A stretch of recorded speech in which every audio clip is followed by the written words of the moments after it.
amaneció de rebelión en las calles de Ecuador, Chile y hace mucho, pero mucho tiempo atrás, Haití. La razón: protestan contra el paquete económico neoliberal del Fondo Monetario Internacional, impuesto por sus gobiernos. La explosión social no se hizo esperar y vino en avalancha y casi al unísono.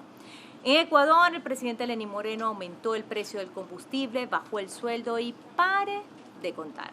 En Chile, el aumento de 30 pesos del boleto del metro fue la gota que derramó el vaso de 30 años de abusos de las grandes empresas transnacionales y nacionales que hicieron su gran capital a costa de la desigualdad de las mayorías.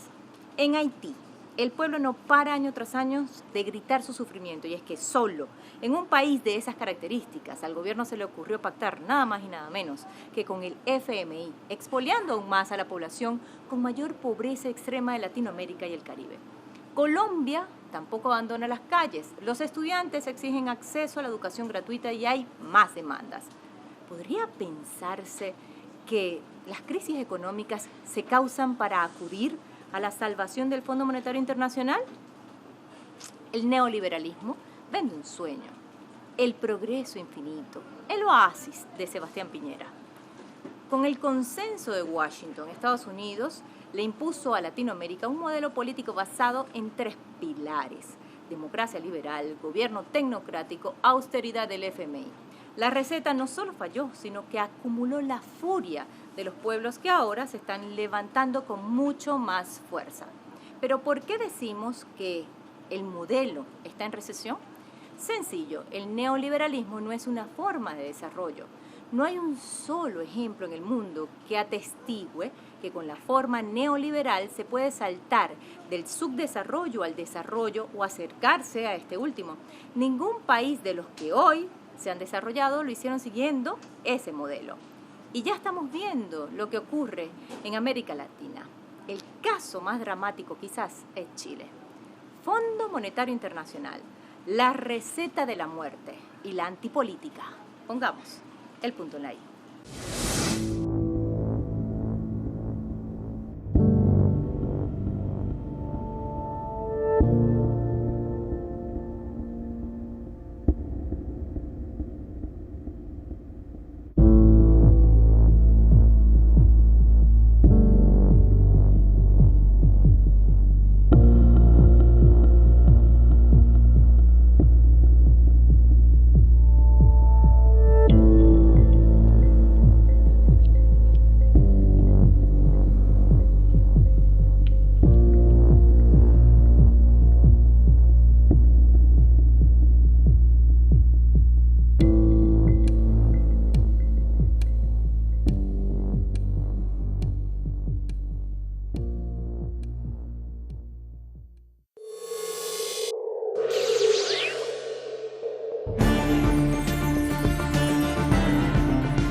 Locura es hacer lo mismo una y otra vez esperando obtener resultados diferentes.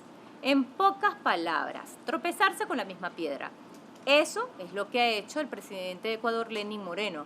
Le abrió las puertas al Fondo Monetario Internacional.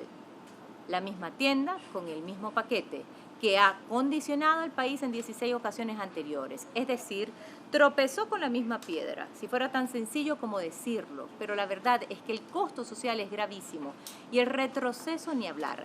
Lo que se había logrado con Rafael Correa en los años de gobierno de Moreno está desapareciendo. El país destina más de 1.300 millones de dólares al año en subsidios al diésel. El gobierno de Ecuador decidió volver a las políticas del Fondo Monetario Internacional. El organismo no dudó en otorgarle un préstamo de 4.000 millones de dólares. Sin embargo, como es habitual, exigió medidas de ajuste para equilibrar las cuentas fiscales. Una de ellas es la eliminación de los subsidios a los combustibles. Esta medida fue el detonante de las movilizaciones indígenas y populares que obligaron a Lenín Moreno a retroceder la medida, luego de ver la potencia de las movilizaciones en las calles ecuatorianas. La eliminación de los subsidios significaba un incremento del 120% en el precio de la gasolina. Otra exigencia del FMI fue la reducción de las vacaciones de 30 a 15 días para los empleados públicos. También incluyó la reducción salarial de hasta el 20% en contratos temporales del sector público. El plan pretendía bajar el déficit fiscal en 1.500 millones de dólares. Todas estas medidas se dan en el marco de una economía que está dolarizada desde el 9 de enero de 2000, cuando el entonces presidente Jamil Mahuad anunció que el país abandonaba su moneda nacional.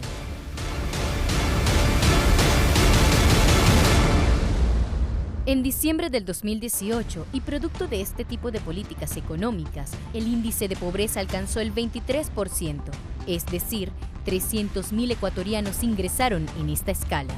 Del total de los 4.200 millones de dólares del préstamo, el FMI ha entregado 900 millones y el resto será embolsado en los próximos 3 años, siempre y cuando el FMI determine que el gobierno de Lenín Moreno está cumpliendo con sus compromisos.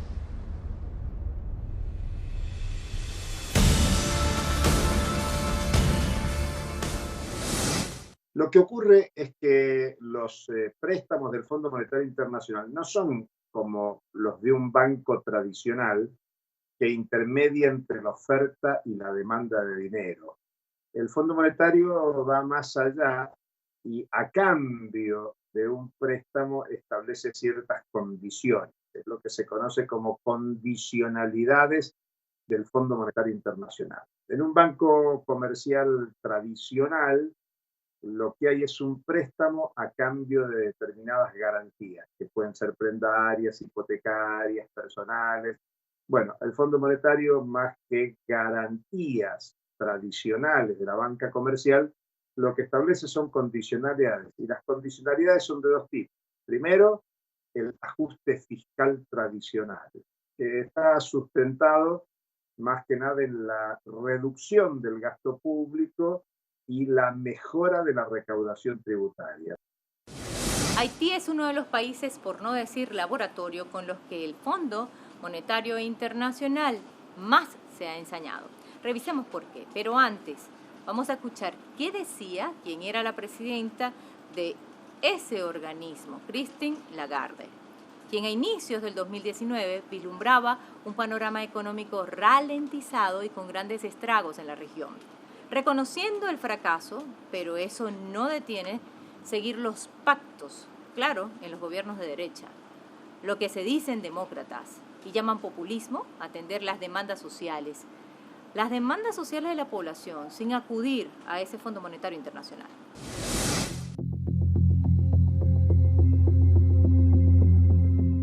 Los planes de ajuste aplicados hicieron que el 6 de julio pasado, más de 1 millón de personas tomaran las calles para protestar contra la eliminación del subsidio a los combustibles que exigía el FMI. Lo mismo que Lenín Moreno intentó hacer en Ecuador y que contó con el fuerte rechazo de buena parte de la sociedad. Haití ya había padecido las políticas del Fondo Monetario Internacional durante las décadas del 70 y 80. En esos años se exigió eliminar todos los aranceles a la importación de arroz y otros productos agrícolas.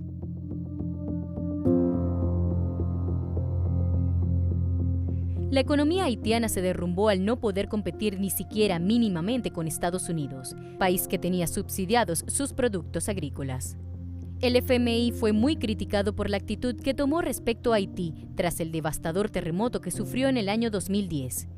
Lejos de solidarizarse con la comunidad haitiana, el fondo se aprovechó de la ocasión para asignarle un nuevo préstamo por 114 millones de dólares, que debía ser cancelado en los 5 años siguientes. El Fondo Monetario Internacional ya había hecho estragos en la isla, apoyando financieramente a la violenta dictadura de Baby Doc Duvalier, cuyo régimen se caracterizó por un altísimo grado de endeudamiento externo.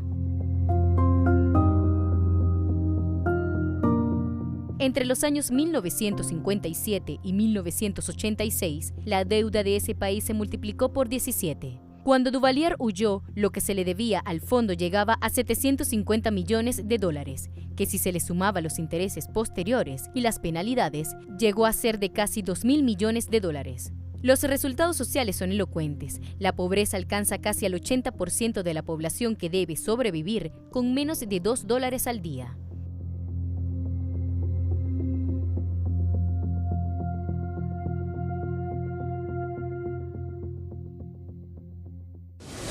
Aunque a lo largo de la historia Haití se ha visto obligado a hacer préstamos a bancos estadounidenses, franceses y alemanes con tasas de intereses exorbitantes para pagar reparaciones a sus mismos prestamistas, vamos a ver quién es el verdadero deudor.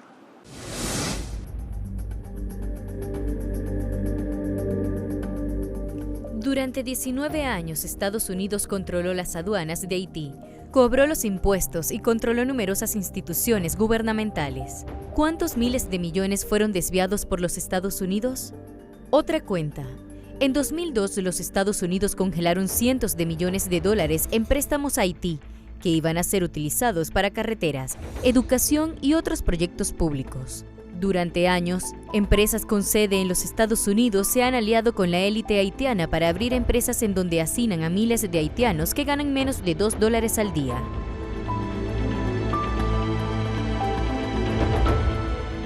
Colin Powell, exsecretario de Estado del gobierno norteamericano, explicó el modo como él ve la política exterior, apelando a la regla de Pottery Barn, es decir, si lo rompes es suyo. Y la Casa Blanca, gestión tras gestión, ha trabajado arduamente durante 200 años para romper Haití.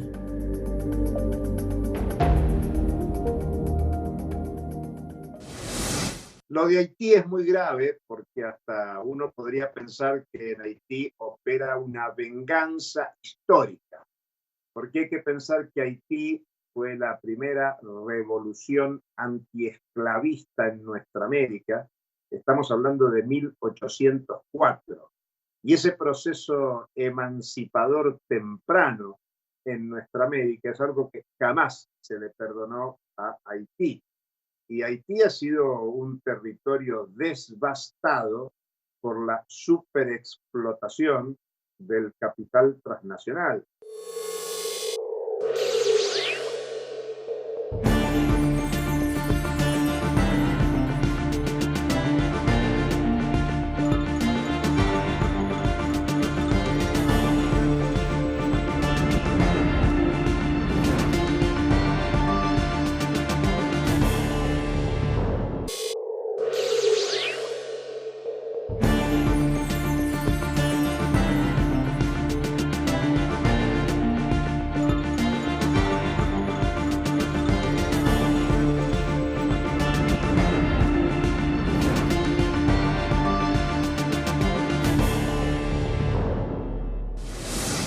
Está en llamas. El neoliberalismo está herido en su propia cuna. El estallido social en Chile no se detiene a pesar de la marcha atrás del gobierno con el aumento del transporte y otras medidas que no han logrado calmar a los que intactos se mantienen en las calles y piden cambio de modelo, cambio de estructura del Estado y de la economía. ¿Señal de una crisis mucho más profunda? ¿Resultado de una violencia sistemática del gobierno? Sencillo, es el modelo neoliberal que fracasó. Y Chile es el mejor ejemplo.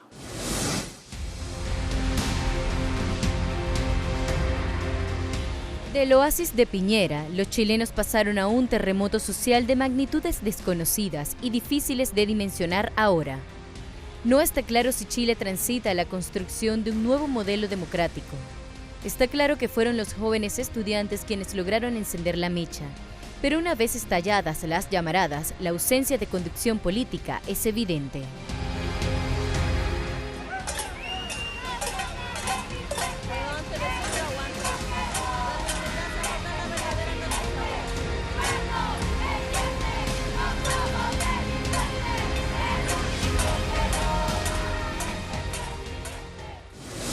Lo de Chile es tremendamente importante porque Chile es el territorio de inauguración mundial de las políticas neoliberales. Y por eso era puesto como país ejemplo, porque más allá de la dictadura de Pinochet y de la constitución de Pinochet, que tiene 30 años de antigüedad, gobiernos constitucionales bajo el régimen constitucional de la dictadura militar habían logrado consenso electoral para avanzar con políticas muy reaccionarias contra los trabajadores, trabajadoras, potenciando el extractivismo, y por eso era puesto como modelo.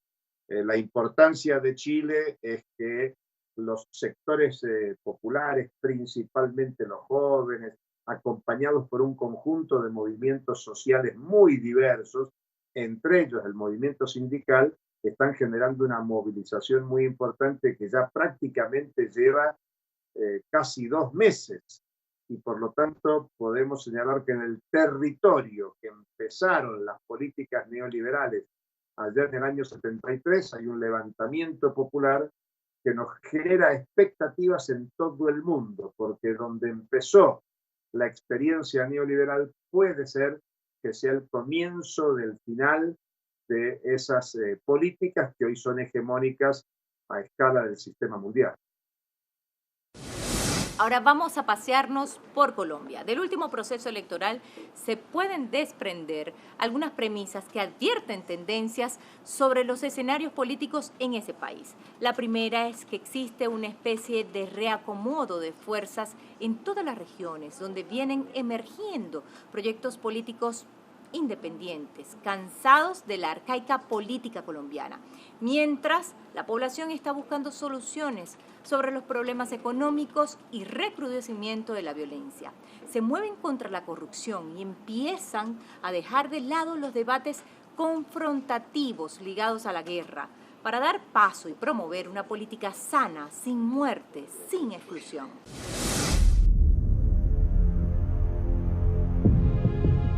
El uribismo está en franco retroceso. Al parecer, en el imaginario nacional, la emocionalidad sobre el expresidente se torna negativa y ya no resulta un gran elector. Si la presidencia de Iván Duque mantiene su tendencia al fracaso, podría ser en un supuesto el ocaso de la ultraderecha en Colombia. Los sectores progresistas no logran construir un espacio político de unidad que les permita obtener mayores y mejores resultados. El personalismo de algunos espacios, como el petrismo y el fajardismo, son importantes para la disputa en contra de los partidos de derecha, pero hacen mella en la posibilidad de articular las fuerzas y ofrecer la alternativa que, al parecer, anda buscando la población. Esta reconoce cada vez más cuáles son sus problemas y se aleja de a poco del apoyo de las maquinarias. De ahí la multitudinaria convocatoria del paro nacional del pasado 21 de noviembre.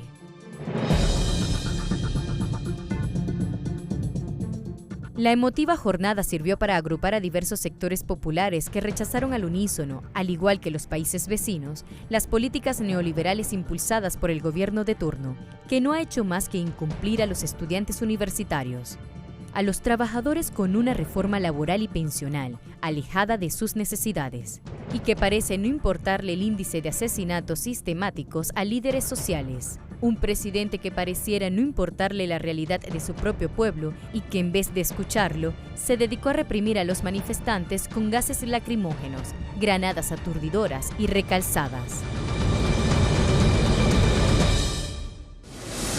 Bueno, lo de Colombia también es muy importante porque si Chile era el modelo a seguir en el sur de América, Colombia era el país privilegiado en el norte de Sudamérica por parte de Estados Unidos, donde se instaló la estrategia de ocupación militar estadounidense con el despliegue de bases militares para controlar procesos, entre otros el de Venezuela asociado con Cuba, y por eso resalta el levantamiento juvenil, porque más allá de las negociaciones de paz y el incumplimiento del gobierno de Colombia de los acuerdos de paz, la importancia es el levantamiento popular colombiano rechazando una política de subordinación a la lógica de Estados Unidos, del sistema financiero mundial, y por eso hay una dinámica muy diversa en nuestra América. Por un lado, tenemos un mapa de mayorías de países gobernados por la derecha, incluso con consensos electorales, el caso de Brasil, lo que aconteció en la Argentina en los últimos 4 años, el caso de Chile, de Colombia, de Perú, pero lo que hay es una dinámica de organización y movilización popular, pasando por Haití, Ecuador, Colombia, Chile, Argentina, que muestra que los pueblos, más allá de los procesos electorales, están pensando en críticas a los impactos y resultados de las políticas neoliberales y en la búsqueda de procesos emancipadores que recuperen lo mejor de la reciente historia de nuestra América, con procesos de integración alternativa, expectativas por cambio del modelo productivo y, en definitiva, satisfacción de las necesidades sociales más amplias. En los últimos meses, las grandes cadenas de noticias se han dado a la tarea de posicionar todo tipo de variopintas teorías para explicar las protestas que han tenido lugar en Ecuador, Chile, Haití y ahora en Colombia. Los culpables, escuchen bien, agentes venezolanos y cubanos, el Foro de Sao Paulo y sus poderes apocalípticos y las brisas bolivarianas que no dejan de torpedear.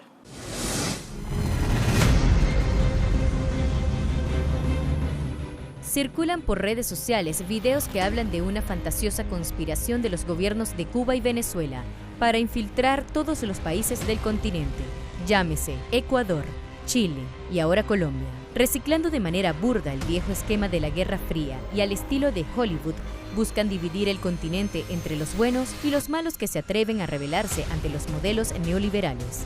Incluso voces supuestamente autorizadas como las de Luis Almagro ha repetido tal desfachatez. Las brisas bolivarianas solamente han traído desestabilización, violencia. Evidentemente las cosas están tambaleando en el continente, pero esta turbulencia no es una conspiración del eje del mal cubano y venezolano, o del Foro de Sao Paulo como se han dedicado a decir. El Foro de Sao Paulo tiene no solamente la responsabilidad mayor cuando busca promover gobiernos autoritarios en contra de las democracias liberales, sino que se debe al despertar de los pueblos de la región y a su exigencia de más democracia y bienestar social.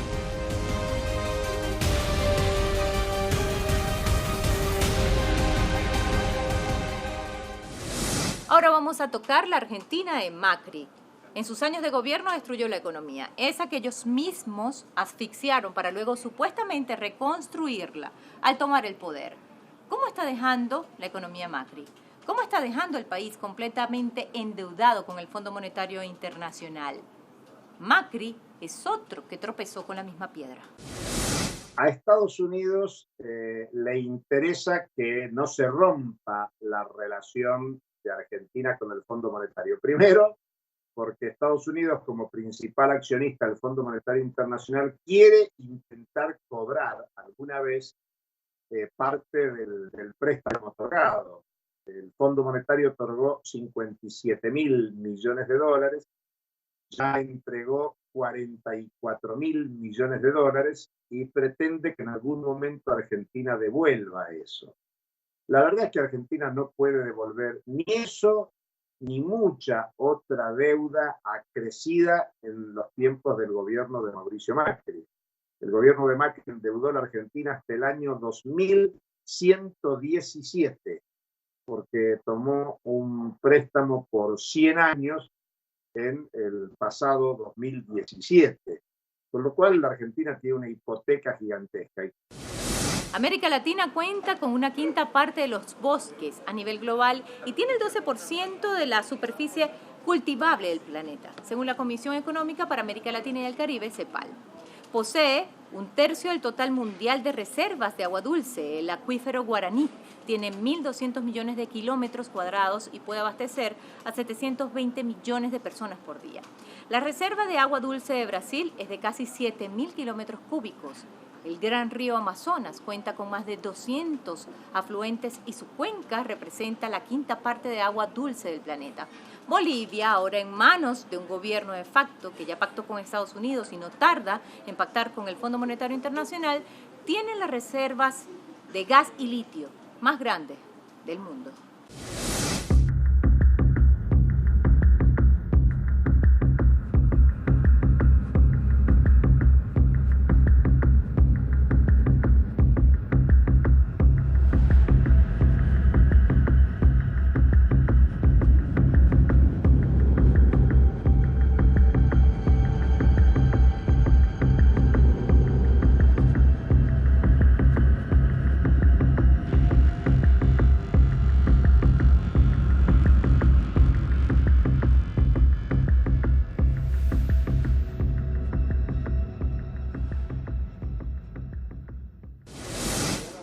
modelo fracasó? ¿El neoliberalismo o el socialismo? El neoliberalismo, que excluye, empobrece, explota y abre una brecha entre pobres y ricos y endeuda de por vida a generaciones de generaciones con mecanismos como el Fondo Monetario Internacional, o el socialismo, que equilibra las fuerzas, incluye, procura la redistribución de las riquezas, procura la igualdad, puede pactar con organismos multilaterales, pero con una receta de ganar-ganar. El capitalismo busca transformar a las sociedades en zombies, autómatas que vivan para pagar y comprar y no que vivan para vivir. Así lo analizan varios filósofos políticos. A esto se le suma la destrucción de la cultura popular. El capitalismo necesita de pueblos sin memoria, incultos, para poder enquistarse en las naciones y dominar a los países. Pusimos el punto en la I.